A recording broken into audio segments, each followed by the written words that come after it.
भोले बाबा ने पूछा कि हे सती, तुमने मेरे प्रभु की परीक्षा ले ली? सती मैया झूठ बोलने लगी। और एक और बात, माताओं में एक आदत होती है झूठ बोलने की। ज्यादातर झूठ कौन बोलता है? माताएं। सबसे ज्यादा चुगली कौन करता है? माताएं। सबसे ज्यादा लड़ाई कौन करता है? माताएं।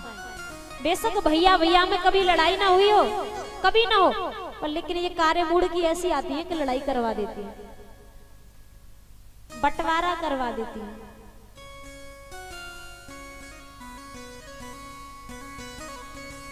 तो महाराज सती मैया भी झूठ बोलने लगी, प्रभु स्वामी मैं परीक्षा लेने नहीं गई थी, मैं तो भगवान का दर्शन करने के लिए गई थी। जब महादेव जी ने ज्ञान दृष्टि के द्वारा देखा तो सीता के रूप में जब सती मैया को पाया तो कुछ बोले नहीं। भोले बाबा ने विचार किया कि अगर मैंने सती को अपनी पत्नी माना तो मेरी भक्ति नष्ट हो जाएगी जो मैंने बरसों से कमाई है। राम का भजन किया करते थे महादेव जी। कल हमने कहा था कि एक राम दशरथ का बेटा और एक राम कड़कड़ में रहता, कि घट घट में जो करत आनंदा बाको नाम सचदा।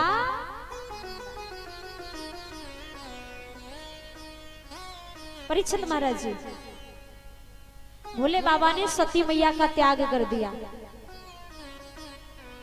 और 84 वर्षों के लिए समाधि में लीन हो गए।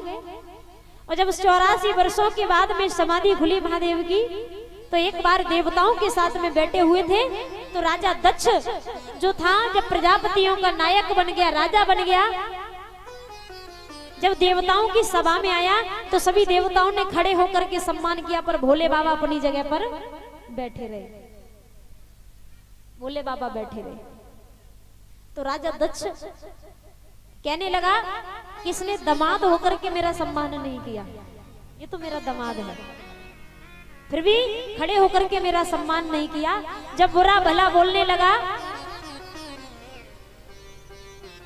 तो नादिया ने, वो कहते ना, पति मित्र और गुरु इनकी निंदा सुनना पाप होता है। आजकल माताएं क्या करती है? दूसरे से बुराई तो जब कहें खुद ही बुराई करती हैं।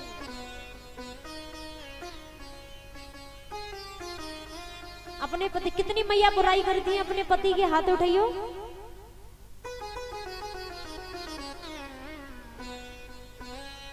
कौन कौन मैया बुराई करती हैं? करती हैं? धन्य हो, कलयुग की देवी हो। अच्छा, हमने कल कहा था कि अपने सास ससुर और पति के पैर छू के आना। कितनी माताएं छुई हैं? हाथ उठाओ।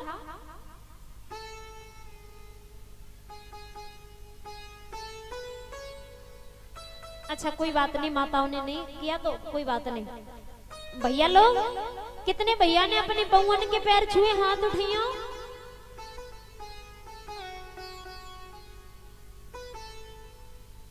अच्छा, कितने भैया लोग अपने माता पिता के पैर छूते हैं रोजाना? याद रखना, कहते हैं कि जितनी करोगे बड़ों की सेवा उतनी खाने को मिलेगी मेवा। अगर तुम अपने माता पिता की सेवा नहीं करोगे और तुम अपने सास ससुर की सेवा नहीं करोगी तो तुम्हारी भी बहुएं तुम्हारी सेवा नहीं करेंगे। भाई सास तो सबको बनना है। तुम कहो कि तुम्हें सास ना बनना हो, बनना तो पड़ेगा।